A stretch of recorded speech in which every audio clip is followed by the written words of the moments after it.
Meu nome é Bruno Renato Góes, já trabalho na área aí há muitos anos, acho que um pouco mais de 15, mas antes de ser terapeuta também sou um adicto em recuperação e eu gosto muito de frisar essa parte, né, de que eu sou um adicto em recuperação, porque é isso que dá sentido ao meu trabalho, né, isso que dá significado ao meu trabalho, né, para além daquilo que eu sei quanto profissional, existe uma experiência empírica sendo compartilhada, sendo dividida, né? E eu considero isso como algo muito importante. Então eu sou adicto, estou limpo há um pouco mais de 19 anos. O propósito da nossa reunião aqui é desenvolver um processo de tratamento junto com as famílias, compreender que o adoecimento ele aconteceu não apenas por parte do adicto. Houve um processo de adoecimento, esse processo ele durou algum tempo e por conta deste adoecimento, as pessoas que estavam ao seu redor convivendo também adoeceram. O tema é a curva da doença, né? E aí, partindo desta premissa, né, de curva da doença, a gente precisa compreender o que de fato é uma doença. Porque há uma visão, né, muito moral, há um senso comum, né, com relação à adicção, baseado na ideia de dependência química, e esse senso comum é algo que é muito danoso ao processo de tratamento. O que eu quero dizer com isso? Quando a gente olha para o adicto, partindo do ponto de vista que é comum a todos, nós não conseguimos compreender, nós não conseguimos enxergar o que de fato é o adoecimento do adicto. E quando eu falo de senso comum, eu estou me referindo àquelas ideias básicas mesmo que a gente escuta no nosso dia a dia. É muito comum a gente ouvir as pessoas dizendo, porque é falta de vergonha na cara, é falta de força de vontade, porque o problema é as drogas, né? Porque o problema é o crack, porque o problema é a cocaína, porque a sociedade, porque os amigos, porque a companhia, enfim, há um monte de justificativas que acaba por se tornar um senso comum. Todo mundo, de certa forma, olha para o problema dessa maneira e aí acaba por tratar o problema de uma maneira um pouco mais superficial, né? Não compreende, não se permite aprofundar na gravidade. Então, antes de entrar no contexto da curva da doença, há uma diferença que precisa ser feita para que a gente consiga entender o que então é o adoecimento. Quando a gente fala de adoecimento, toda e qualquer doença ela é composta, ela é identificada, ela é diagnosticada por um conjunto de sintomas, independente de qual seja a doença. Se a gente estivesse aqui falando de uma gripe, existe um conjunto de sintomas que define que eu tenho gripe. Se a gente estivesse falando de uma pneumonia, existe um conjunto de sintomas que define a minha pneumonia. Se a gente estivesse falando de diabetes, se a gente estivesse falando de problema de pressão, hipertensão, enfim, toda e qualquer doença, ela é definida, ela é caracterizada, diagnosticada por esse conjunto de sintomas. É justamente esse ponto que causa uma certa confusão nas pessoas. Porque as pessoas tendem a olhar para o problema da adicção restrito ao uso de substância, e aí é como se eu tivesse ignorando todo esse conjunto de sintomas. As pessoas tendem a olhar para o problema da adicção como se fosse apenas o uso. E nós precisamos compreender que o problema ele não começa pelo uso. Houve alguém dentro de um processo que decidiu, que escolheu continuar usando, apesar de muitas evidências mostrar que havia algo de errado. Houve alguém que, dentro deste processo, mesmo com a sua vida cada vez mais se degradando, escolheu, decidiu e, por vezes, dentro do seu descontrole, permaneceu usando. Ninguém nasceu usando, ninguém começou a sua vida usando. A sua história não começa a partir do uso de drogas. Existe algo que me leva para. E aí, aonde a gente começa a entender, então, que o adoecimento ele não se refere ao uso. Existe um sintoma da doença que é a compulsão, e é justamente através da compulsão que nós percebemos o uso de substância em evidência. Porque a compulsão já instalada vai fazer com que aquele indivíduo comece a usar cada vez mais, até porque a substância, né, a droga, quer seja ela lícita ou ilícita, álcool, enfim, vai proporcionar uma sensação de prazer, esse prazer vai preencher um vazio existencial, e aí isso vai fazer com que a pessoa queira mais e mais e mais. Como já existe uma compulsão, vai se aprofundar cada vez mais. Mas a grande questão é que o problema não está na substância, o problema está no adoecimento. E aí este processo, né, de adoecimento, ele é conhecido como uma curva. Toda e qualquer doença, ela tem uma curva. Ou seja, existe um período onde o meu adoecimento ele vai se agravando, e chega num momento em que ou eu inicio um tratamento ou alguma coisa acontece e a tendência é esse adoecimento ir sanando, ir diminuindo. Por exemplo, se a gente fosse falar aqui de gripe,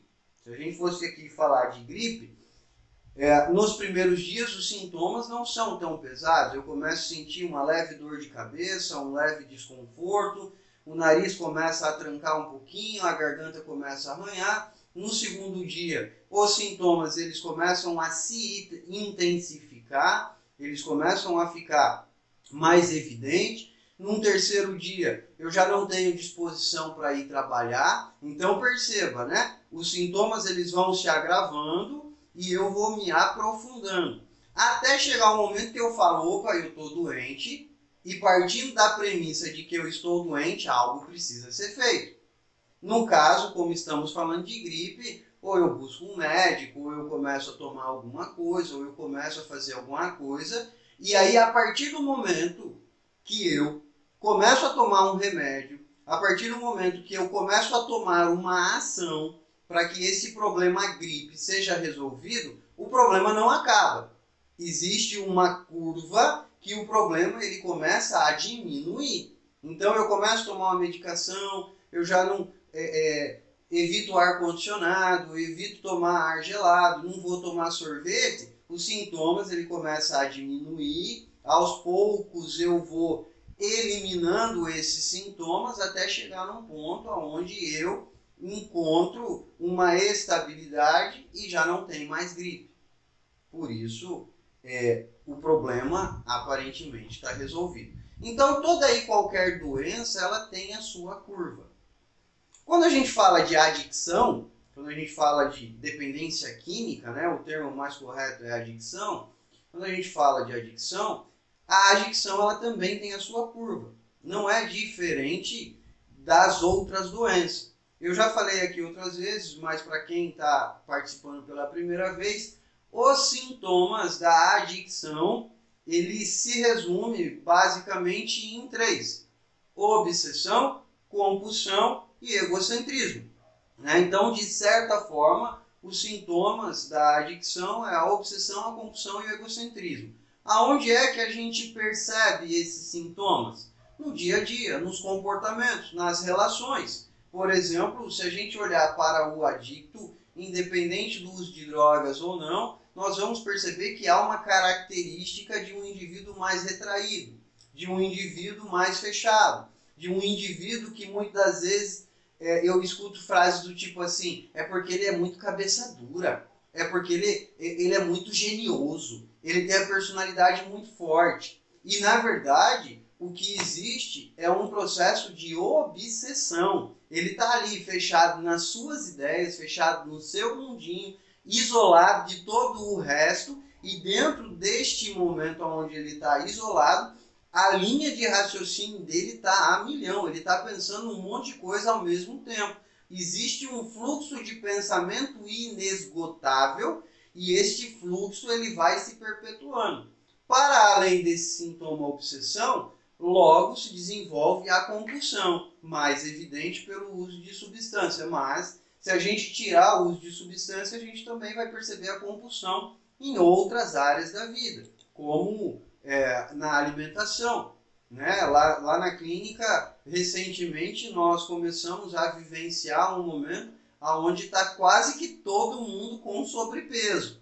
E aí precisa trabalhar esse problema para que ele seja resolvido. Então, a gente percebe a compulsão. Logo depois, nós também percebemos o egocentrismo. O egocentrismo ele se caracteriza pela desconexão da realidade. O indivíduo ele vai se desconectando da realidade, ele vai se distanciando da realidade. Dentro desse distanciamento, ele anula completamente tudo aquilo que está ao seu redor. É muito comum a gente ver até um desligamento emocional. Ele se desliga emocionalmente das pessoas, independente de ser pai, mãe, esposa, filho, se desconecta emocionalmente dessas pessoas porque o ego prevaleceu. E aí dentro do ego é eu comigo mesmo e nada mais importa. Então, a adicção ela se caracteriza por esses sintomas e ela também faz essa curva. Ela vai se aprofundando cada vez mais, vai ficando mais grave, aí vem o uso de drogas, e dentro do uso a tendência é os comportamentos ficarem cada vez mais evidentes, cada vez mais intenso, e vai tendo as suas percas até chegar no momento que este processo é interrompido e a expectativa é que se desenvolva um processo de recuperação, assim como toda e qualquer doença. Mas hoje nós não estamos aqui para falar de adicção. Hoje nós estamos aqui para falar deste processo de adoecimento que acontece com a família. Eu estou fazendo toda essa introdução, eu estou fazendo toda essa explanação, porque nós precisamos compreender o adoecimento a um nível mais profundo, separando daquilo que é vício. Porque se a gente olhar para o problema apenas de uma maneira superficial, no conceito do vício, nada disso que eu vou falar daqui por diante vai fazer sentido para vocês. Nada do que eu vou falar daqui para frente vai ter uma lógica. Mas nós precisamos abrir a nossa mente nesse momento e entender. Houve um processo de adoecimento, pelo menos por parte do adicto. Dentro deste processo de adoecimento, devido ao meu envolvimento emocional, o adoecimento do adicto interferiu na minha vida e eu cheguei num lugar onde eu não queria estar. Eu cheguei em uma condição da qual eu não queria chegar. Não foi projeto de vida, não foi planejamento, não foi ideal.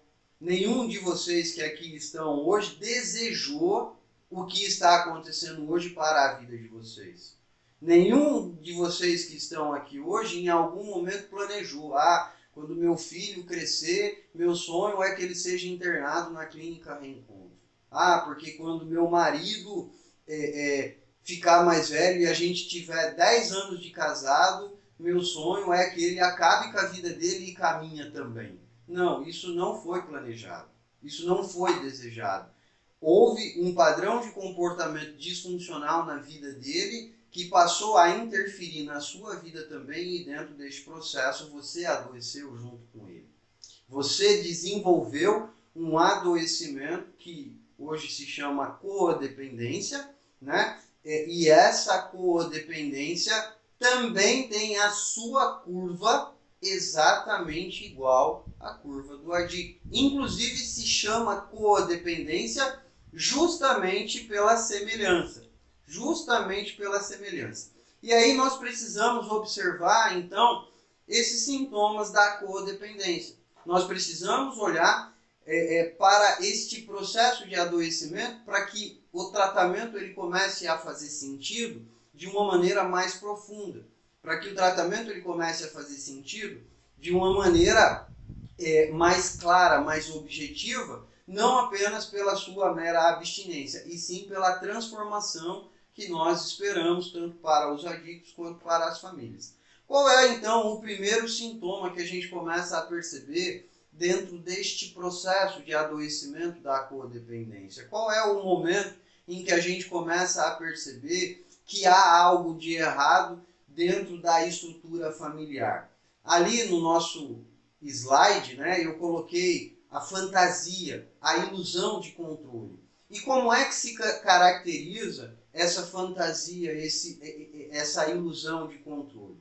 A gente precisa compreender nesse momento que existe um processo de cuidado que é comum, que é nato do ser humano, e o ser humano por si só, ele já tem essa expectativa, essa experiência, esse desejo de cuidar do outro, né? Nós temos isso nato nosso. É comum a gente ver uma pessoa fragilizada e a gente se compadecer com a história, com a vivência dessa pessoa, mas por um outro lado, quando o adicto ele começa a apresentar os seus primeiros sintomas e o problema começa a ficar mais evidente, o codependente dentro deste processo, ao invés de olhar para o problema de uma maneira mais lógica, ao invés de olhar para o problema de uma maneira mais sensata, desenvolve uma fantasia, uma ilusão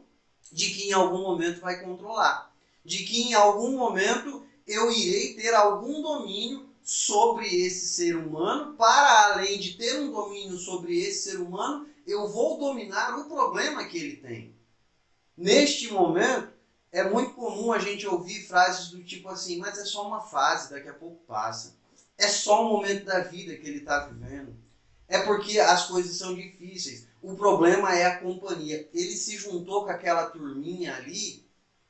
Neste momento, a expectativa de controle, a ideia de controle faz com que a gente comece a se distanciar daquilo que é real, daquilo que é sólido, daquilo que é concreto, por isso que se caracteriza pela sua fantasia, né? A gente começa a se distanciar daquilo que é real e a gente começa a se submeter a situações que normalmente a gente não submeteria. A gente começa a romper com valores e com princípios que naturalmente a gente não faria. As pessoas começam a nos perguntar, ei, o que está acontecendo com o fulano? Ah, não, é só uma fase. Ei, mas fulano não está muito bem, né? Ele perdeu o trabalho, está magro. Não, é problema pessoal. Ele é assim mesmo. E dentro desta etapa, é comum a gente perceber o codependente começar a desenvolver padrões de comportamento de manipulação, de racionalização, justamente para poder alimentar essa fantasia de controle, essa ideia, essa ilusão de que em algum momento eu vou resolver. Para quem é mãe, isso é mais forte, mais intenso ainda. Porque dentro deste momento, é muito comum as mães desenvolver um pensamento culposo com relação a tudo isso que está acontecendo. Começa a vir aquela pergunta assim, mas aonde foi que eu errei? O que foi que eu deixei de fazer? O que mais eu poderia ter feito e eu não fiz?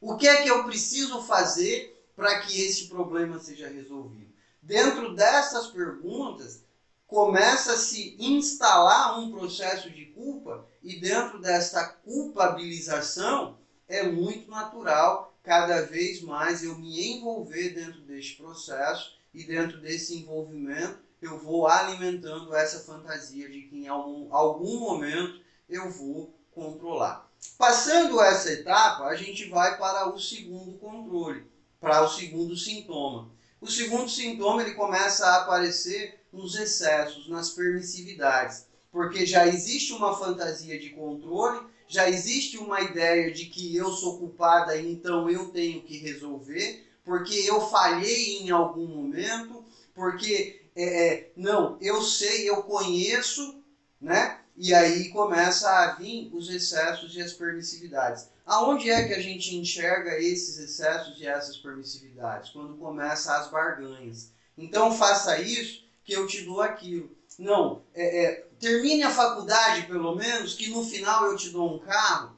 Não, case com aquela pessoa, porque casando com aquela pessoa é muito boa e aquela pessoa vai te ajudar. Sem perceber, eu começo a criar um ciclo, né, um processo aonde ao invés de eu colocar essa pessoa para desenvolver responsabilidade, ao invés de eu impulsionar essa pessoa para cuidar da sua própria vida, eu começo a assumir as responsabilidades da vida dessa pessoa e eu passo a resolver os problemas da vida dela. Na reunião passada eu usei um exemplo aqui, né, bastante clássico assim, que aconteceu na minha vida.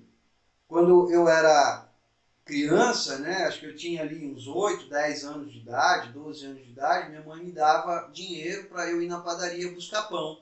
Como eu era o filho mais novo, meus irmãos trabalhavam, quem ia buscar pão no final da tarde era eu. Era a minha responsabilidade, pegar o dinheiro e comprar pão.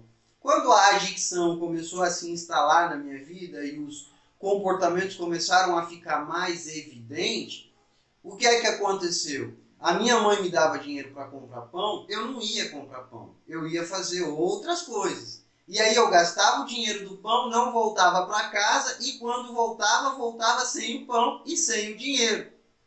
Quando esse problema começou a interferir na rotina da família, o que é que a minha mãe fez? Ao invés de trazer uma responsabilidade, um comprometimento para mim, não, ela me isolou, não, você não vai mais buscar pão, e pegou o meu irmão, que já trabalhava, já ajudava dentro de casa, passou a esperar ele chegar do trabalho e mandar ele buscar pão. Ou seja, uma responsabilidade que era minha, ela transferiu para ele. O que é que aconteceu? Me sobrou mais tempo, diminuiu a minha responsabilidade, diminuiu o meu compromisso.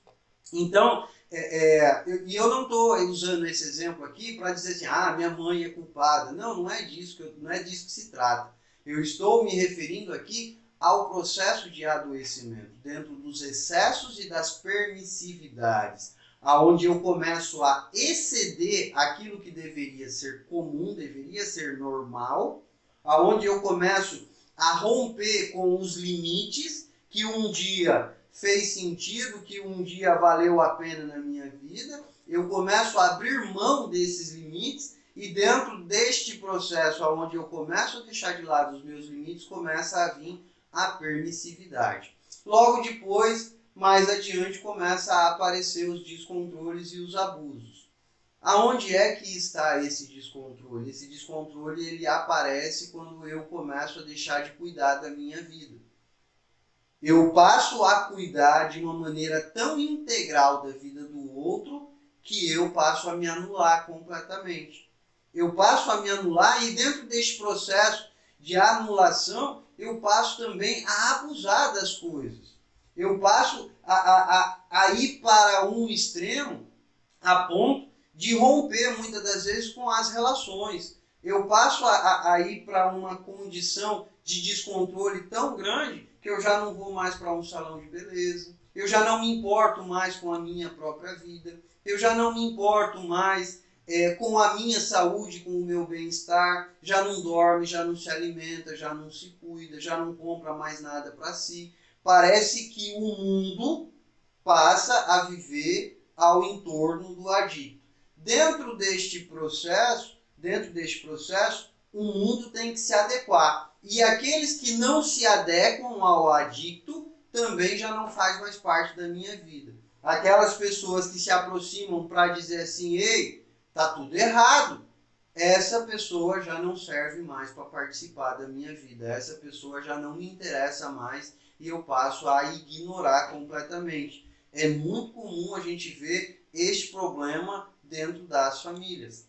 Irmãos vão ficando de lado, marido vai ficando de lado, irmãs vão ficando de lado, as tias, as primas, e parece que vai distanciando todo mundo. Muitas das vezes o irmão que não é adicto chega para falar, mãe, tá tudo errado, mãe, e o cara lá?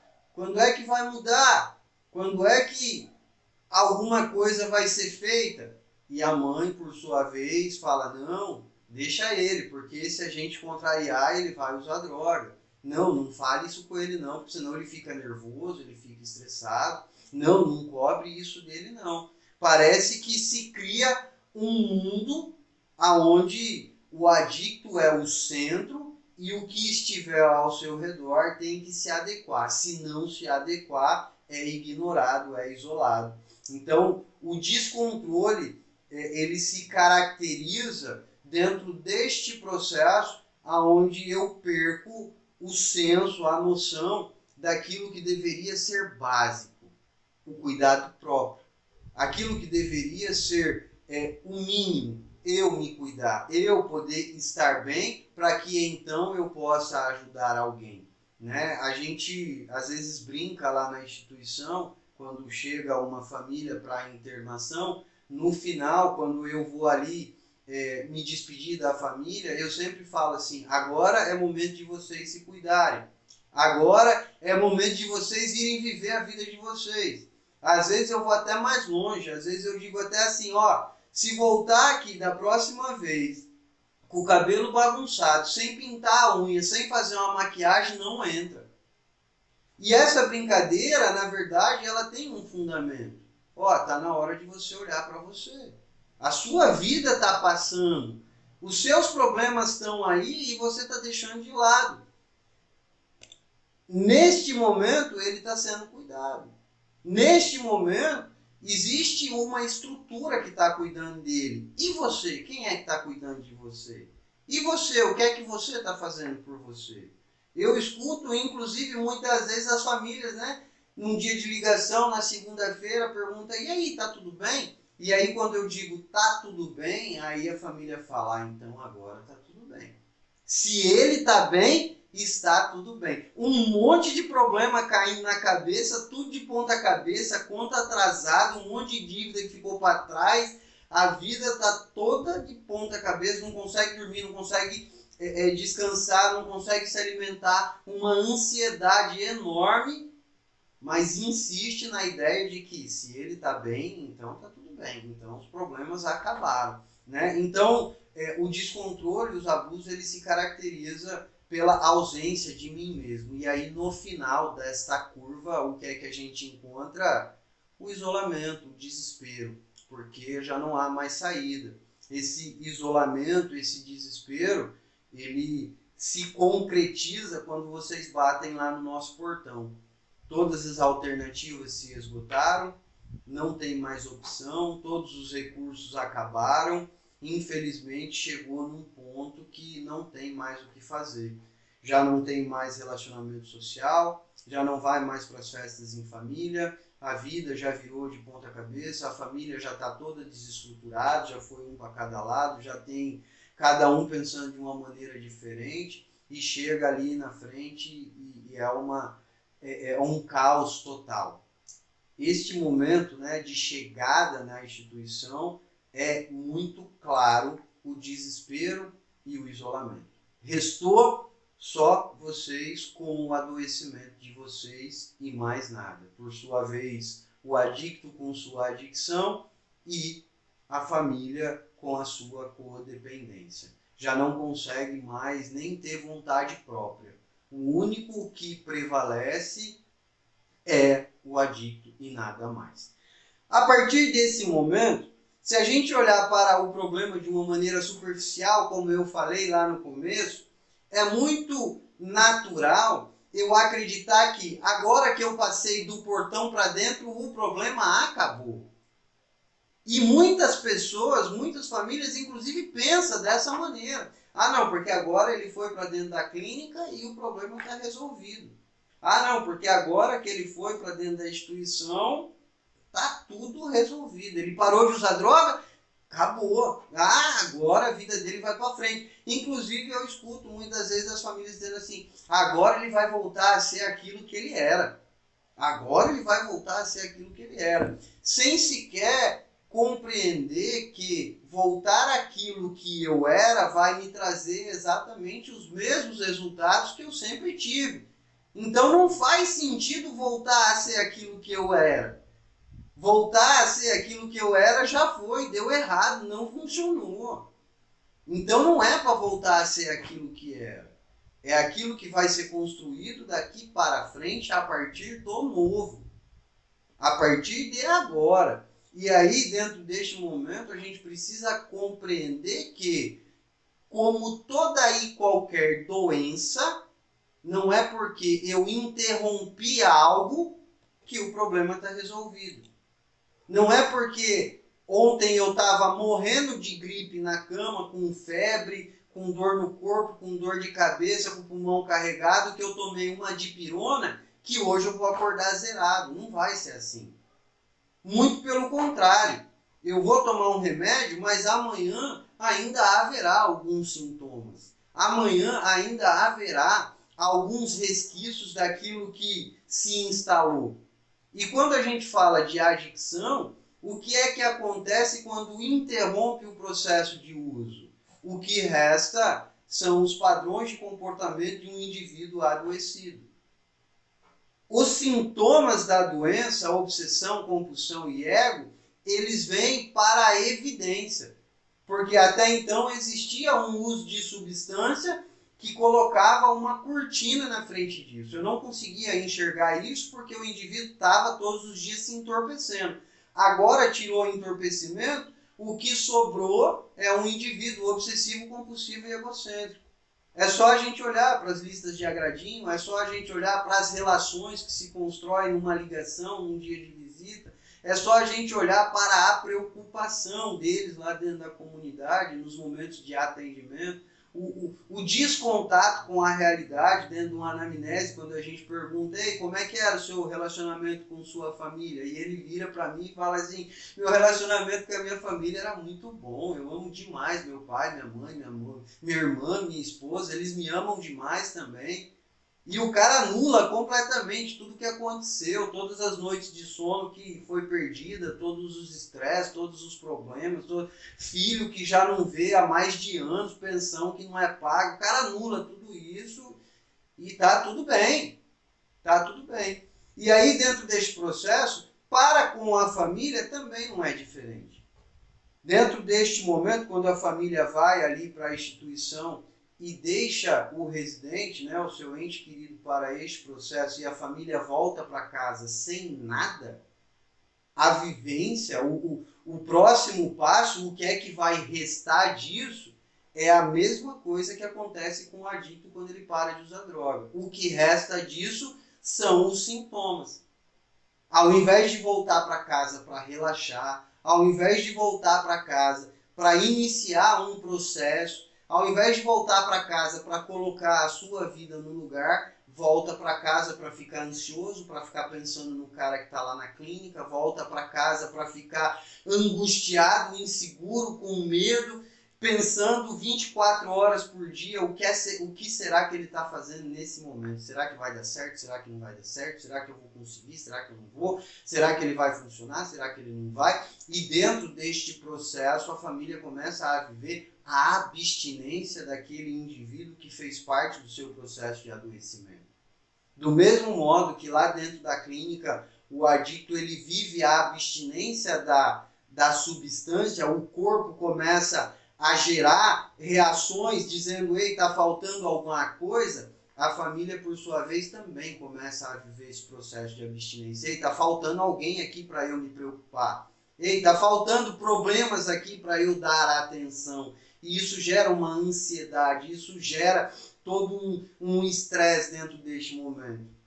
É muito comum dentro deste processo surgir a negação, a dor da retirada. A negação é muito clássica, a negação ela é muito evidente. A gente sempre escuta assim, ele roubou, ele mentiu, ele enganou, ele trapaceou, ele abandonou a família, ele abandonou todos nós, ele causou um monte de estrago na vida dele e das pessoas, mas é uma pessoa tão boa. Você não tem noção do quanto ele é bom. Quando você conhecer, nossa senhora, você vai ver o quanto ele é uma pessoa boa.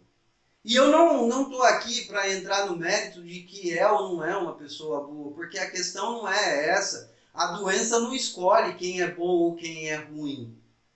A questão é que existe um ser humano em descontrole que fez um monte de coisa errada e justamente por eu acreditar que ele é uma pessoa tão boa que eu fui conivente com os comportamentos dele. Justamente por eu acreditar que ele é uma pessoa tão boa que eu abri mão dos meus valores, dos meus princípios, eu corrompi e muitas vezes eu alimentei esse processo de adoecimento sem perceber.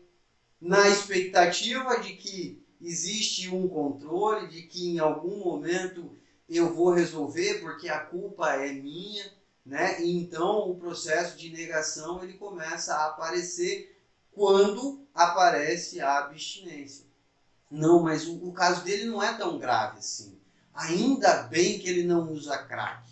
Ainda bem. Esses dias aconteceu um caso de um residente que chegou na comunidade, já faz até um certo tempo, um senhor, uso de álcool bem agravado já ali, um uso bem intenso, um senhor com sérios problemas de saúde, desceu praticamente carregado ali, e aí bem na hora eu vinha passando, e aí eu vi a família ali na porta do escritório conversando, algumas pessoas ali conversando, e o familiar falou assim, ainda bem que ele não usa droga. E eu com o lado de cá pensando, como assim ainda bem? Ele está quase morrendo. Problema de expressão, problema de alimentar, problema no estômago, provavelmente um problema de saúde. Será que isso não é suficiente? Então, a negação, ela se caracteriza, ela se apresenta dentro deste contexto. Quando eu não quero olhar para o problema como de fato ele é, compreendendo a sua gravidade, até mesmo a minha anulação. As mães costumam dizer assim, mas mãe é mãe, né? Mas mãe é mãe. Minha mãe dizia uma frase que hoje eu brinco com ela muitas das vezes. Minha mãe dizia assim, não, porque a missão da minha vida é dar a minha vida para os meus filhos. Sem perceber, ela dobrou de peso, desenvolveu um problema de saúde, teve que passar por cirurgia. Sem perceber, a vida dela de fato estava quase acabando, quase morrendo ali, na ideia de que tem que dar a vida dela para os filhos. E não faz o menor sentido. Uma morte precoce, prematura, só porque o meu filho... E olha que eu já estava limpo já há quase 10 anos quando isso aconteceu. Né? Então a negação ela se apresenta dentro desse momento. Logo em seguida começa a aparecer a ambivalência. A ambivalência ela se caracteriza por aquele momento onde eu começo a balançar. Mas o que ele está falando aí até que faz algum sentido, mas não é bem assim. No meu caso, não, porque no caso do meu filho, não, porque o meu marido, de fato existia um descontrole, ele estava lá usando droga, ele estava fazendo as coisas, mas é por causa das drogas. Eu começo a entender o processo, eu começo a entender que existe algo de errado, mas eu fico pendendo para a justificativa, para a racionalização, sem me aprofundar, olhando de uma maneira superficial. Não, mas agora que ele parou de usar droga, então os problemas vão acabar, agora tudo vai se resolver. E aí quando essa ambivalência começa a se tornar evidente, né, e a gente dentro desse processo observa, nós fazemos questão de empurrar para o lado de lá, afinal de contas esse é o nosso papel.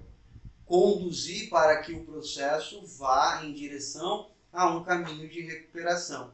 E a recuperação ela se inicia dentro deste processo através da rendição e da aceitação.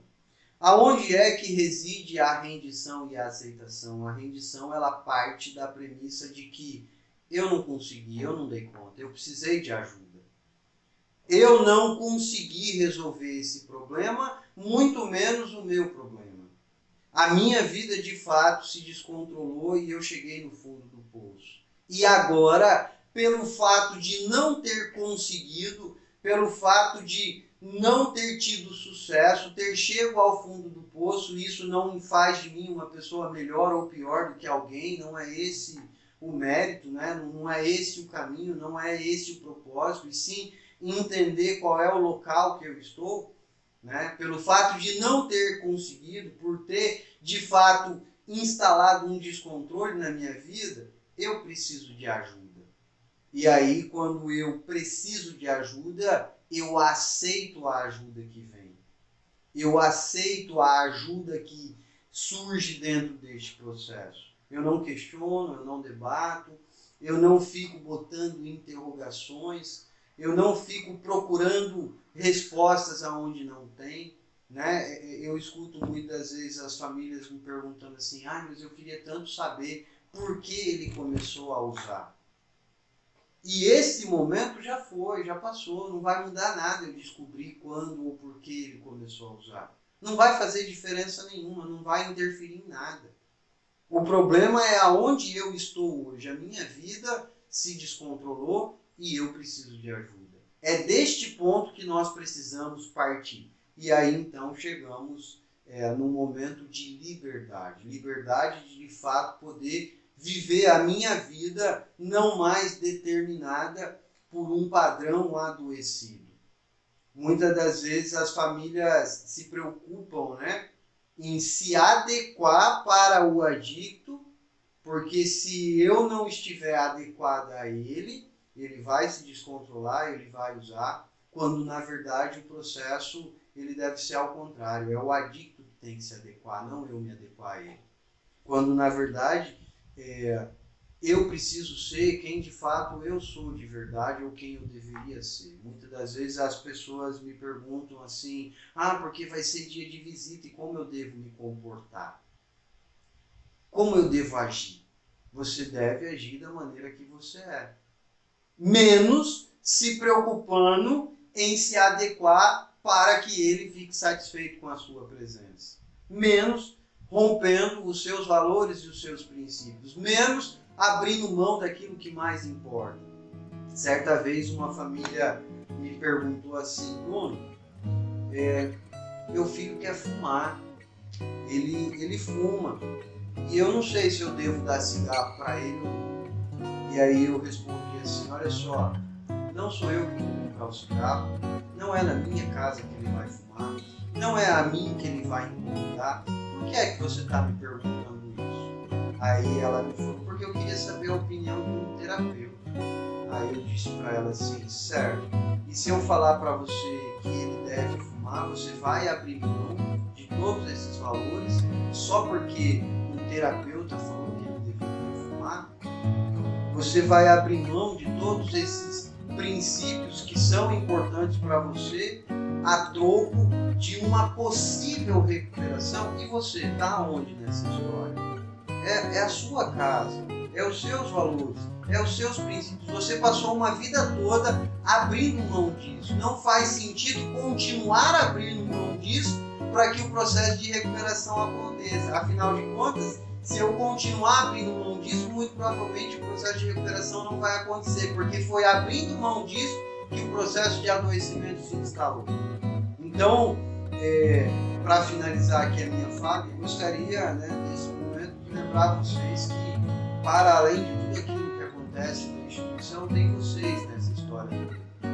Uma mãe, um pai, um irmão, uma esposa, uma irmã, que também são vidas, que também importam, que também em algum momento tiveram que abrir mão de alguma coisa e dentro desse processo de adoecimento teve a sua vida interferida pelo descontrole e esse descontrole chegou na vida de vocês. E a vida de vocês também é importante, por isso nós estamos aqui hoje.